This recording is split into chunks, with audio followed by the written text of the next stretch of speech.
Les porte-drapeaux sont prêts, les athlètes dans les starting blocks. La cérémonie d'ouverture de la Coupe du Monde des chiens de berger et bouviers des Flandres peut commencer. Réunis à Reichshoffen le premier week-end de septembre, les représentants de 11 pays participent à la 20e édition. Ils viennent des USA, de Slovénie, de Pologne ou de Tchéquie. C'est d'ailleurs en Tchéquie que s'est déroulée la Coupe du Monde l'an passé. Il y a une grande partie d'obéissance, il y a une reconnaissance des chiens de pistage, de recherche, et une partie protection qui est une partie où le chien il doit intercepter une personne sur ordre du maître et aussitôt lâcher sur ordre du maître. En même temps, on a mis en même temps un concours de chiens de troupeau. C'est la première fois que ça se pratique au niveau de la Coupe du Monde. Nous, on a lancé la chose cette année. On verra si ça prend racine pour les années à venir.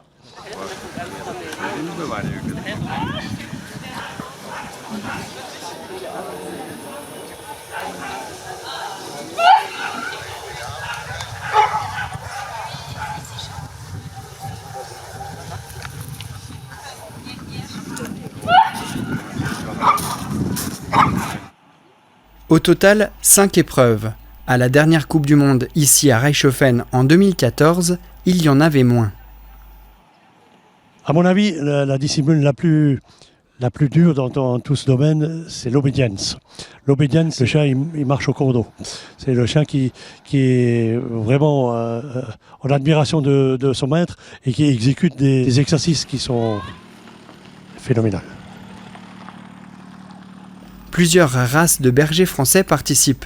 Des Briards, des Bosserons, des Picards, des bergers des Pyrénées, des bouviers des Flandres et aussi des bouviers des Ardennes. C'est cette race qu'éduque Christine qui arrive des environs de Munich.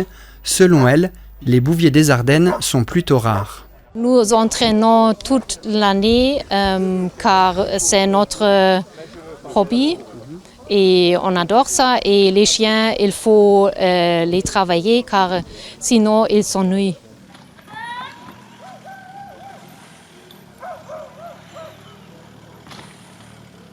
Il y a 2 juges par discipline. La compétition de haut niveau est sévère. Si le chien n'obéit pas quand son maître lui demande de relâcher, c'est l'élimination.